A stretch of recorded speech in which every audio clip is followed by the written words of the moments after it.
Hey folks, editing Sara here. Just a heads up that I am splitting this discussion of the episode Mental as Anything into two parts. So this will be the first part, and the second will be in 2 weeks. And just to let you know that these discussions go a little heavy on the trauma part of Muppet Sex and Trauma, so be prepared for that. We do find some interesting insights about memory and identity and etc. So hopefully you'll enjoy that. So don't you wish you could use Katoya's matrixy device to revisit some of your memories and recontextualize some shit? Wouldn't that be cool? That was the best segue. that was an A plus segue.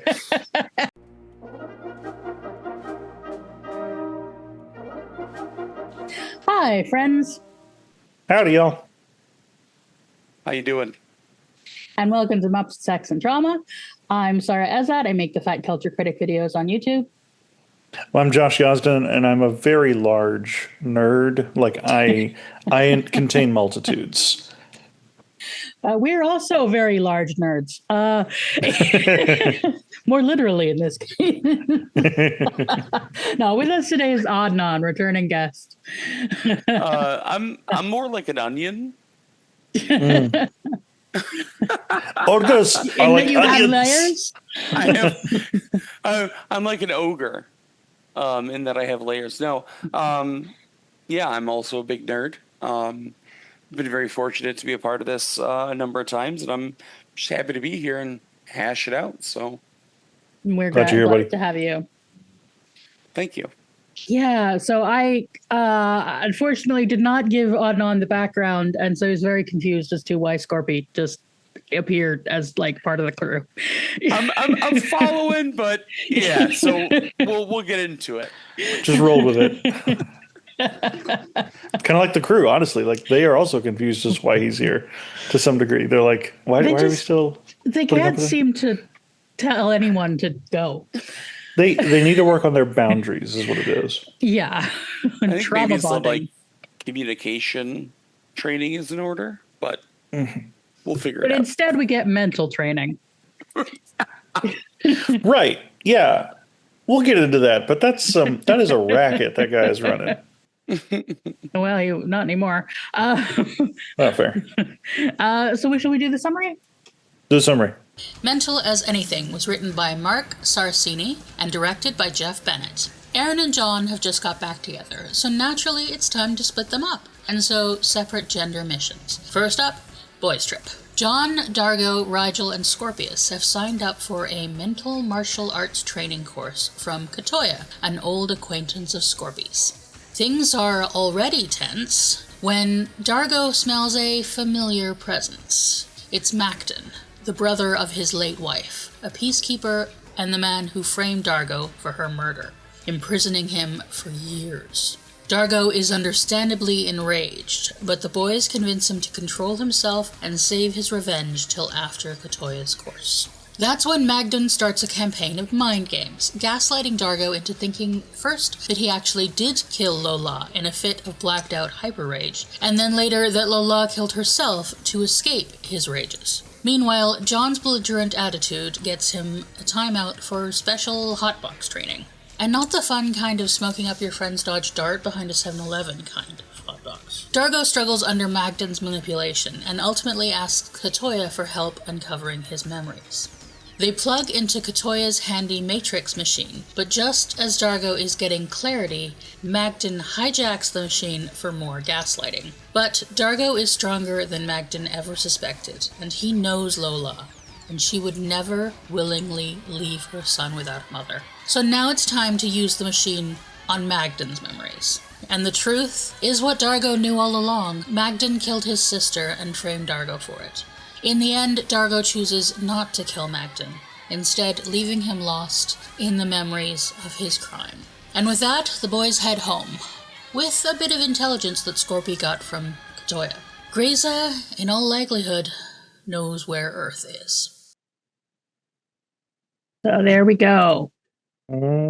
Initial thoughts? I'm in the Dodge Dart, and I don't like it.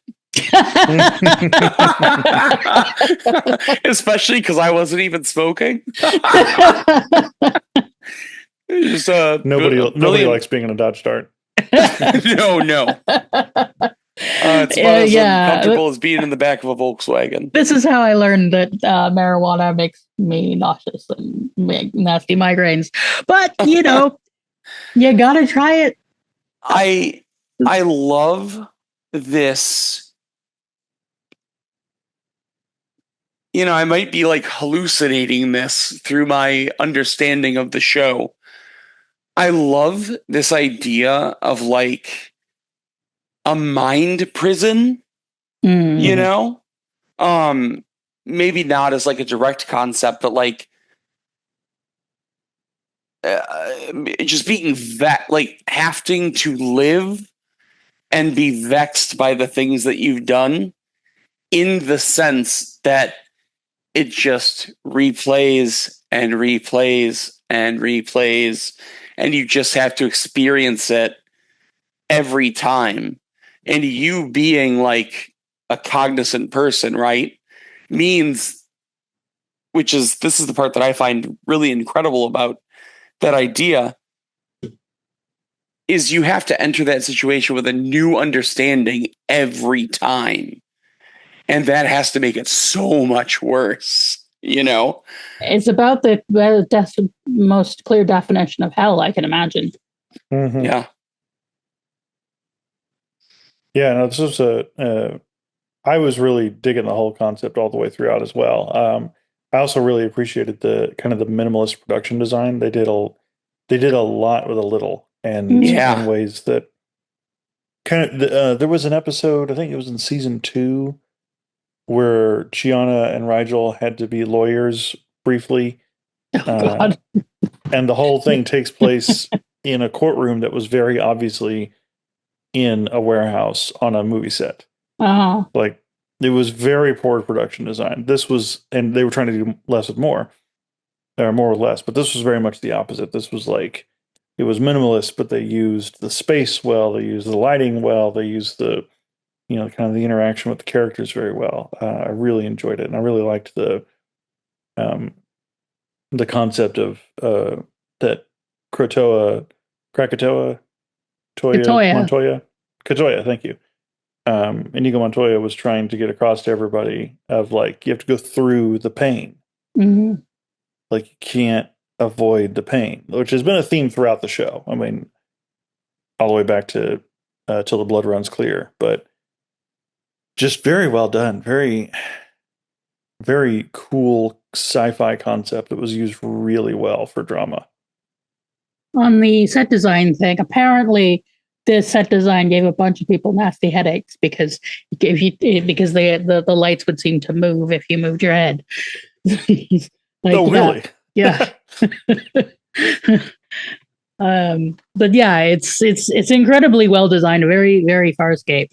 Even if Katoya's look, as we talked about in our reaction, which you can always watch on Patreon, his character design is just so Star Trek. It's not Farscape. It was super generic, and I mean, not to criticize Star Trek too much, but like super forehead alien, The second I saw, I was like, wait, what? Like, I actually like paused the video on Paramount to like, wait, am I watching the right show? Like, there was one moment, because the first time I watched it, I was like playing a game as well. I always do that. I have 2 monitors. And then I watched it again. But the first time I was like, wait, is this what? It felt a little too familiar. Yeah, I swear it looks like something straight out of Voyager. The setup is neat. Not just the design, but the whole like sort of like mental dojo thing is kind of like, I mean, I'm sure it's been done, but to then have this just be this incredibly intimate Dargo episode. Like, there are other people are having shit, and John is doing Bridge Over the River Kwai. or hot box over the river lava. But How more. many keys were there? I don't know. I didn't count that, but keys. yeah. Yeah, that's a poor hands. But largely, like this is a Dargo episode, and really we haven't had a full Dargo episode in a while, and I love Anthony Simcoe's acting, and I think they just do a fabulous job. And this is the team who brought us the Prefect murder, the one that we, with all the weird timey-wimey stuff that that didn't come together. But this time they pulled it off. This one came together. Yeah, and generally very well. Yes, I'm consistently impressed with the way that, and you were saying a little earlier, was they do a lot with a little. I don't know what the show's budget was, but the way that the show stages scenes, I don't know what that's called, like in terms of like production, they really do a good job of making spaces feel like alive. It sounds like I'm just like talking out of my ass right now, but there's something really like present, even in like the mental training, like the dark room, is it doesn't feel like it feels like a whole space, as to where, like, if you look like even Star Trek, like the holodeck is like a very clearly defined space. It doesn't feel like closed off, and I don't know. I wish I knew what their budget was, because the way that they did that was really cool. Yeah, it's exceptionally. I think part of what you're talking about is the framing and the blocking. The blocking is where you put the people in space, people and stuff.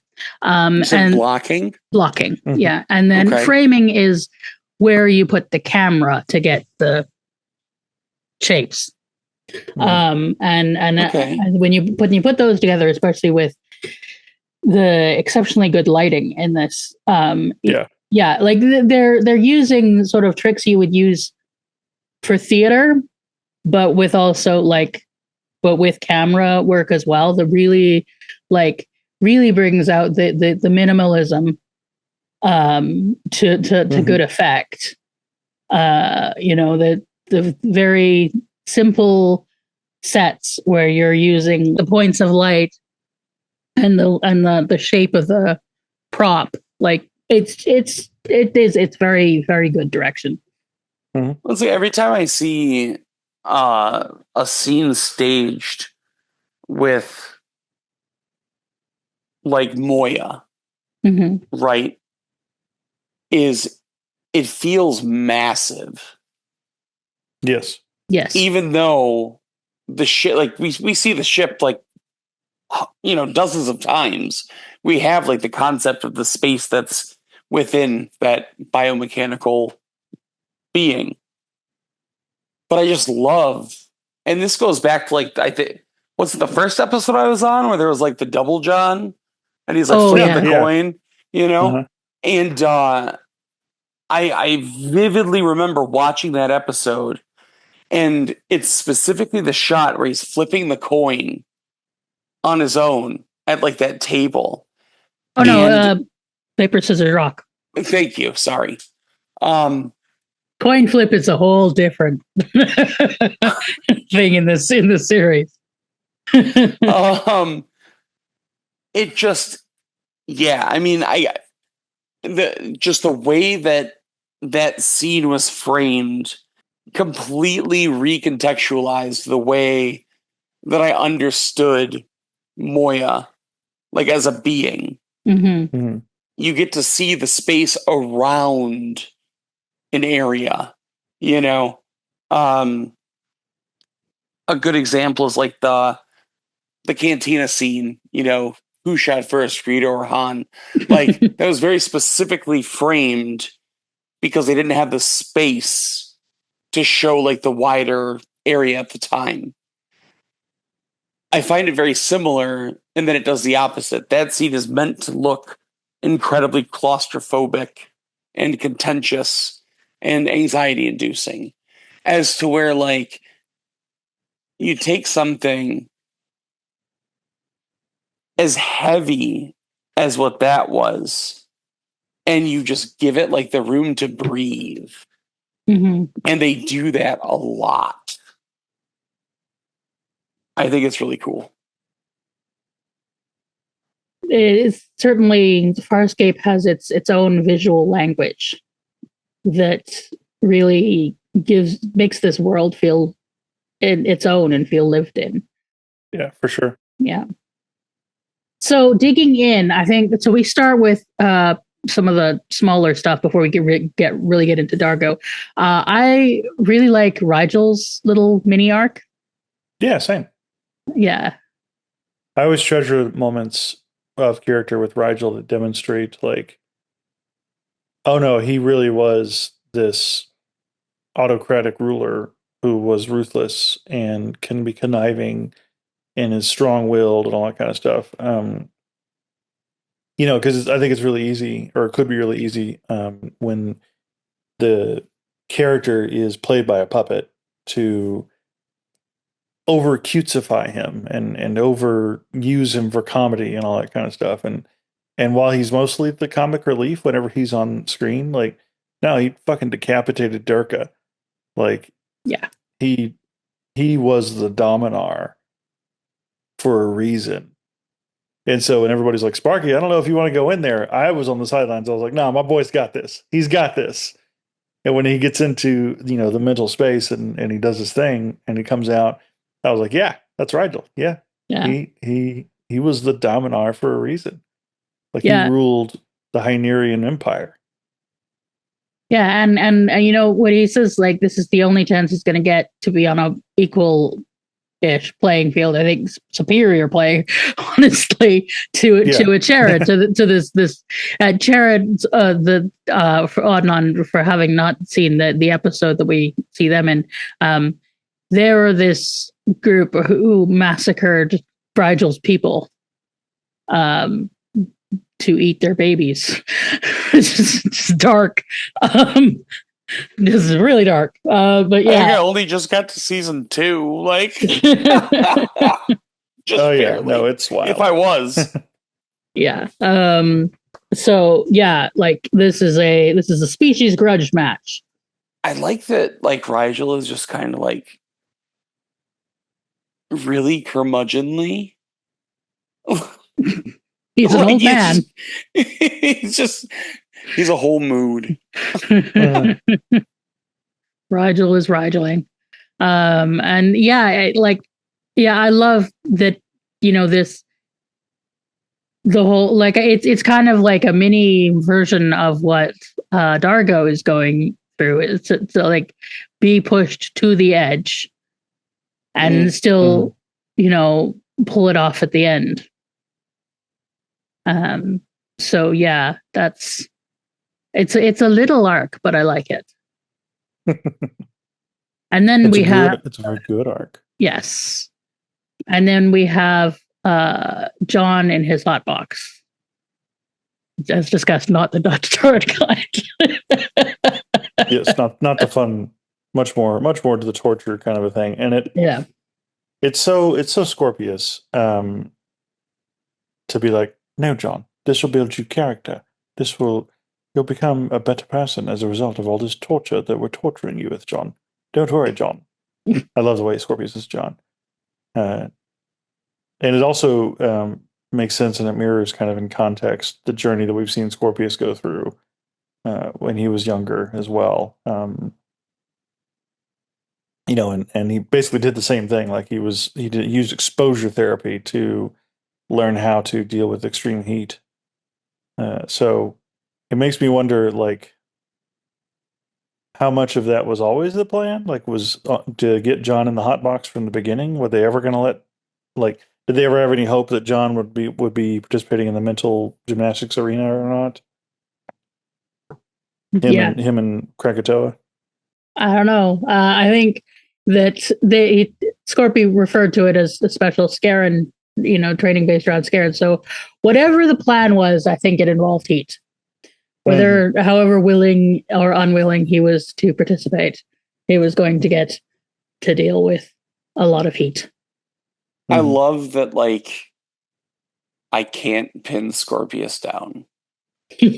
I think that's like the mark of a great villain or anti-hero, or I mean, really a lot of characters. It's just like, I see what he's going for, but as soon as I think he's going to make a left turn, he makes the right one.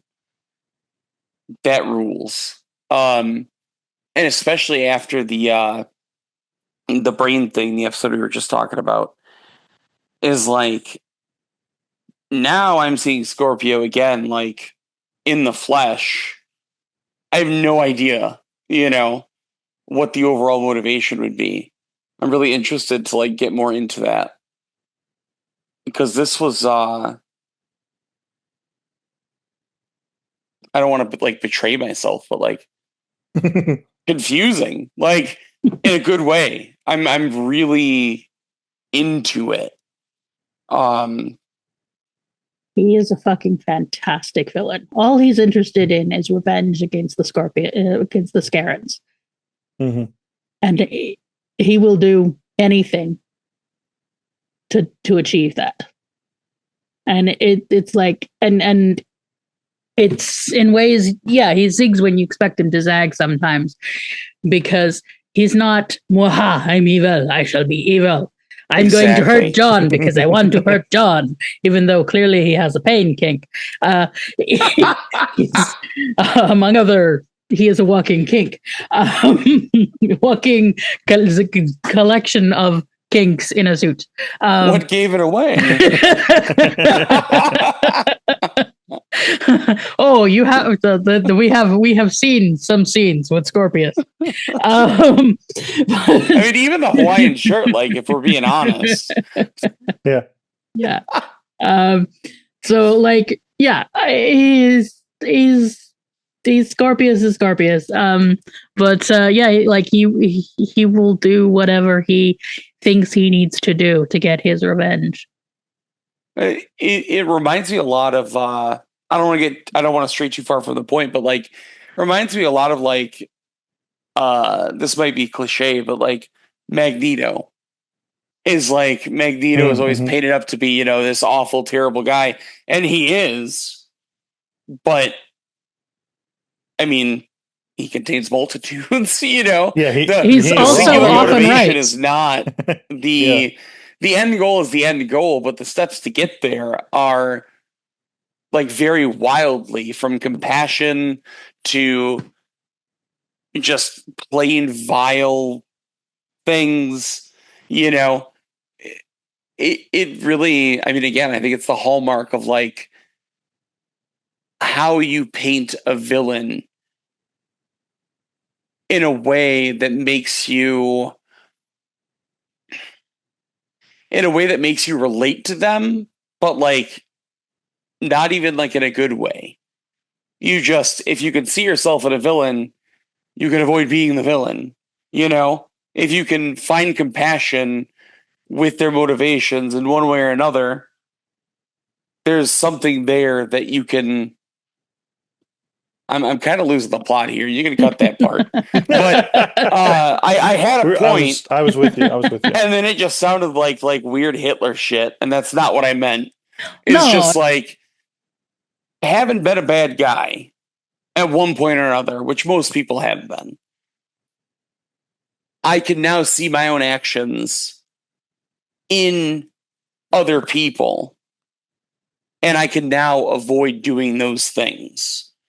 I think that's, like, the hallmark of a good villain, is, like, being able, like, it doesn't have to be, like, genocide or, like, other bad stuff, like, plug in whatever. It's all of like the small steps to get there. Nobody starts at the worst thing imaginable, usually. Yeah. And I think that is what really draws me to a lot of these types of characters like Scorpius, Magneto, whatever. I don't sympathize with them. I think they're disgusting, It's moreover that it's like a cautionary tale. But I think very often that cautionary tale gets lost in like this weird kind of both sidesing things. As to where you can just be like, yeah, that guy fucking sucks. But I see where he was coming from. And that's also gross. So let's not do that. Maybe we could just not do that whole thing. I think like because stories are empathy machines, empathy building machines. And I've never heard that. I like that. A good villain lets you see the humanity in the villain, which doesn't mean that you admire them or look up to them or anything like that, and in villains or in real life. But I think that there is something very important in seeing the humanity in everyone, even the worst people, which doesn't mean you have to forgive or anything like that. But it's like when we forget that, that awful people are still people, then we forget that we can also do awful things.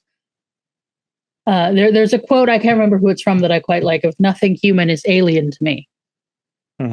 And I think one of the things that we're seeing right now, we're definitely seeing a campaign of dehumanization. And the problem of what happens when you cease to see people as people, this very Terry Pratchett thing is like sin begins with seeing people as things.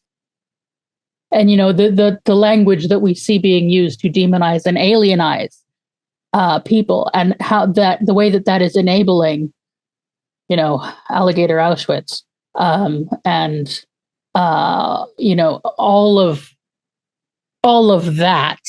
And I think that's like the difference between, I'm not saying that we should sympathize with the people who are doing that, but we do have to sort of understand that they are humans, to understand like anyone is capable of the most abhorrent things. That's a key. If you let yourself, if you follow the road of not empathizing, the horrible things that one can do if, like Scorpius, you are driven by nothing but revenge. That's a key tenet in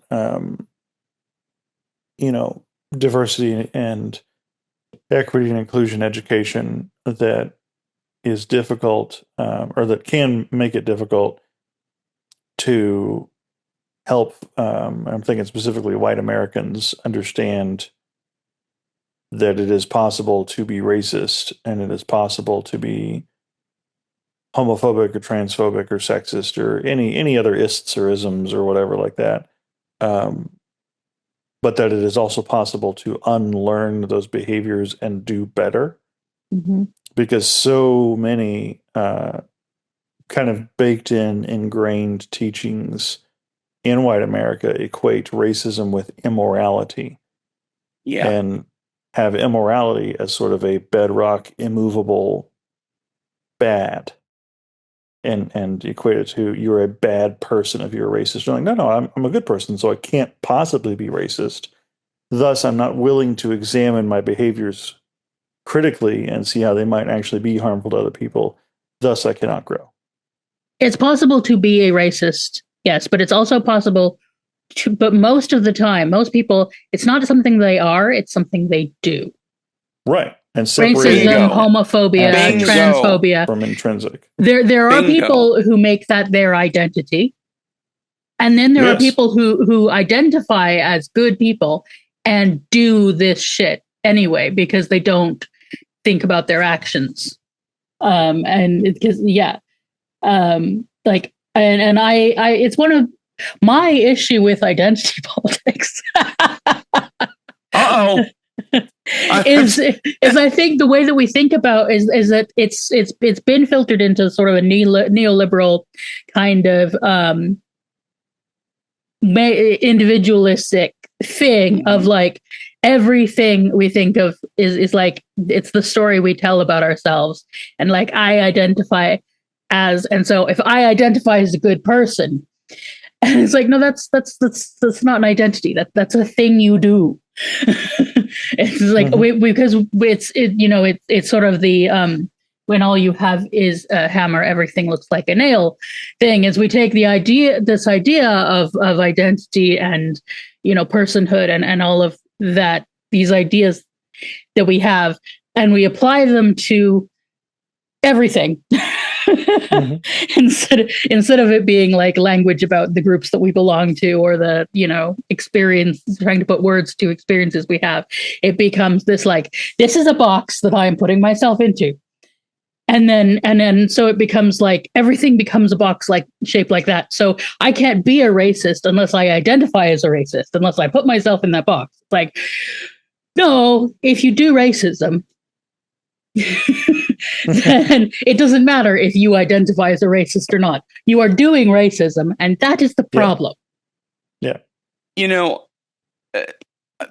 It's really funny that you bring that. I've been thinking about this a lot. Because I have there are people in my life that I'm not gonna like talk about it in great detail, but that are very much like that. And it's like, you can just stop. Like, all you have to do is all you have to do is listen. Like, why, if I tell you, yes, I have white skin, but I'm Arab with like a name with too many syllables, that I'm scared, and then you're going to tell me that I'm overreacting because I have white, like, like that. How do you square that circle? Like, all you had to do was say, oh yeah, okay. I'm sorry you feel that way, would be like the bare minimum of just like not invalidating it. I'm not personally scared. I'm scared for everyone else. But it touches on this like very simple concept that took me way too long and thousands of dollars of therapy to like sort out. Is like, you can just listen. So where were we? We were this close to getting into Dargo and Macton. Yeah, shall we transition into Dargo and Magden then? Because a lot of the stuff we were talking about right before my favorite I part off, of the episode about like it makes you a bad person, or is it just a bad action that you can change? Is clearly some education that Macton could have used. And also Dargo, because boy, is he hard on himself. Well, yes, he is consistently, but in this episode, he gets some catharsis and he gets some forgiveness for himself. Yeah. I was really, really excited that they brought Macton in, because that's been, obviously that's such a foundational piece of Dargo's character, but that's been a thing around since season 1, and so for them to bring him in now, it was just really cool. I was just really excited, and I was glad that we actually got to dig into what happened and the consequences of it and all that kind of good stuff.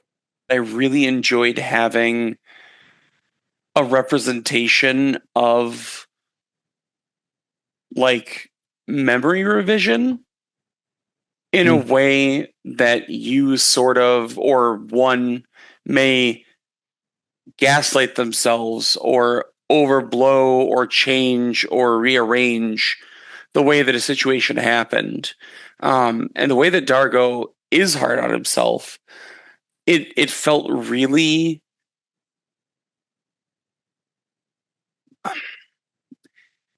it felt nice by the writers, like, to let him have this one. Like, it, you know, I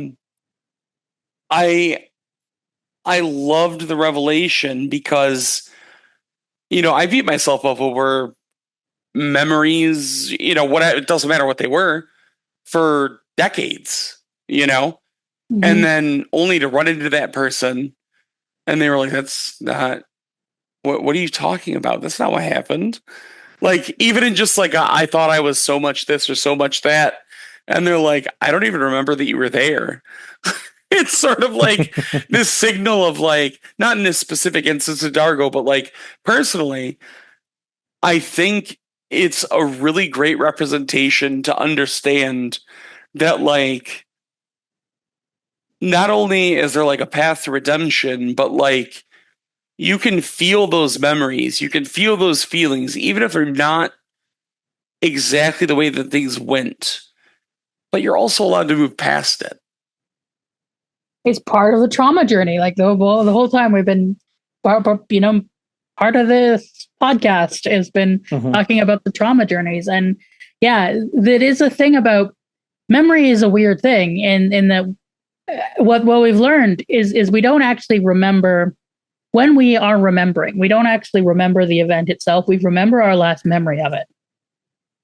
Yeah. And so, which is weird thing that, things can alter because it's like, it's not like a saved file that you access. It's like a copy that you go back to, and you go back to the last photocopy every time.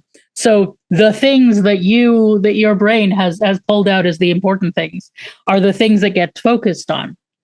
And it makes, like, memory is a weird, unreliable thing, but it's also like so much of who we are, which is a really complicated circle to square, to understand the weirdness. And yeah, it's just because human brains are weird, and trauma affects your memory. Trauma fucks with your memory. Like it will make some things like indelibly clear and stick, and it may not be the things that you necessarily the useful things that your brain gloms onto. In fact, it's often not useful things, but and then other things will entirely just completely fade. I've always had an interesting relationship to memory because my grandmother and her sister both had Alzheimer's quite early onset. And so so it's a thing that she lost herself very quickly, and it was really disturbing, and it became a kind of a definite fear for my mom and her sisters as well. They're all terrified every time they forget where the keys are or anything like that. They're always been afraid that it was Alzheimer's coming. And like Mary, my aunt has never had a good memory. and my mom has always, there's always things. So like, I'd be like, Mom, no, you've always, this is something you've never remembered. This is not a change. It's not progressing.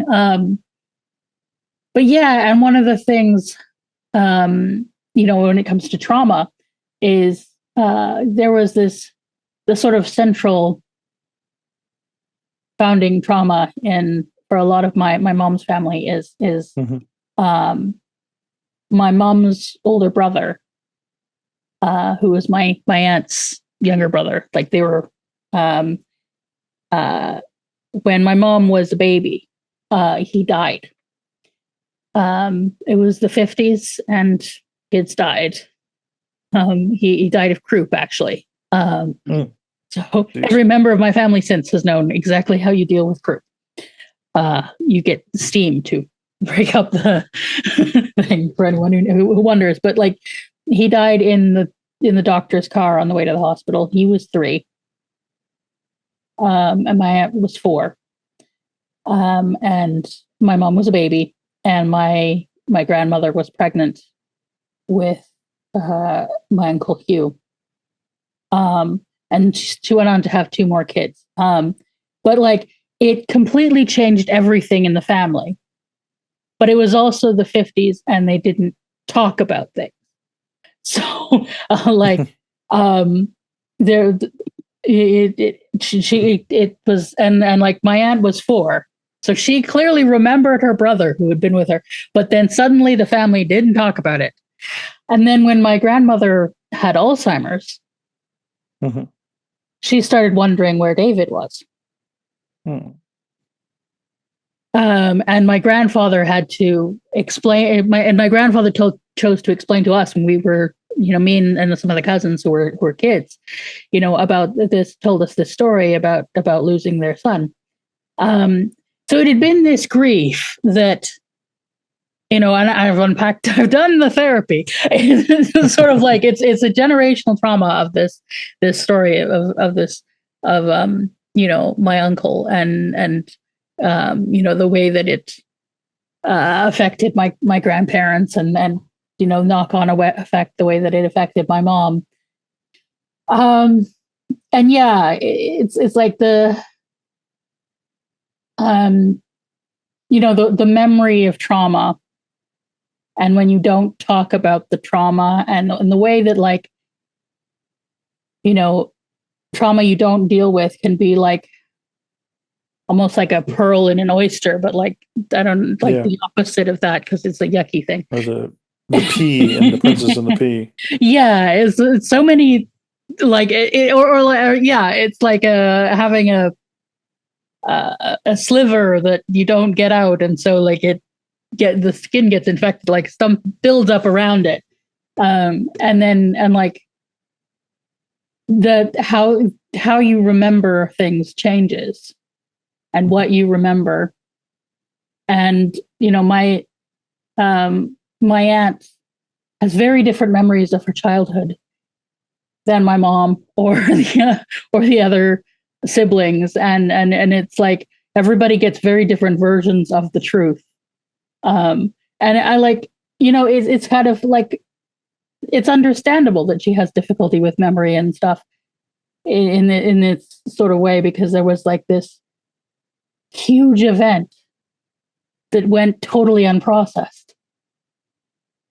And yeah, I don't know why I'm talking about generational trauma when we have Dargo's trauma is not generational, but I think it fits though. Like, yeah. When you're having like these, the way that it was explained to me, you did it much better than this, but the way that it was explained to me by a psychology professor when I was going to college that I never graduated from, but was a wonderful teacher, explained memory exactly like a photocopy, but we did a demonstration where it's like digital image loss. Every time you make the copy, it's a little different, a little less, a little whatever. And I think it's, I'm trying to collect my words here. Generational or not, I think the trauma very specifically, you almost gaslight yourself. And I hate the way that phrase has been like thrown around a lot these days with like therapy speak or whatever. It's moreover that like I have these memories in childhood that I won't get into, and I've had them forever. And I'll talk to other people that were there, my mom, my dad, whoever. And then I'll find a photo album of like the very specific instance, and none of us are correct. Like, it's just totally different. And then when you see it like that, because this is photographic evidence. Like, you can't say that it didn't happen. You can see it. You start to piece together how each person involved crafted how they remembered that situation. It could be benign, it could be traumatic, I don't know. Especially with Dargo, I think that really kind of, you painted it in a really good light. Like, that pretty well explains it. Because how do you take that trauma? Yeah. Like, I'm sorry, I'm rambling a little bit, but like, I mean, edit it out in post. The human brain has a natural proclivity for protecting itself. Is like the first and foremost thing. So you remember the situation as you existed in it, and then each time that you recall it, it gets a little different, a little different, a little different. When you have other people around you that are telling you how it happened, they're adding new data, they're changing the fundamental bits of knowledge that you had, you then have to like completely rearrange how you understood the situation, right? To be able to contextualize it.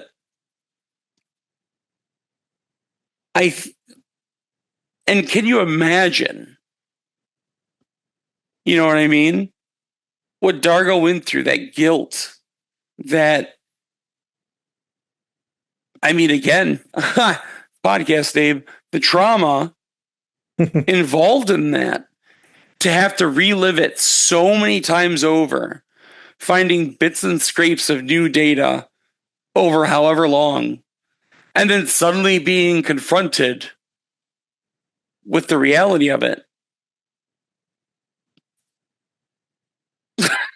Like, how? And to have someone, tell him that that something different happened. Yeah. Yeah. Hey, folks. So I think we will leave it there. That's about the halfway point. So come back next episode in 2 weeks for the conclusion of our long discussion inspired by this really kind of fascinating episode, the more you unpack it. Okay, so thanks for watching, and we'll see you in 2 weeks.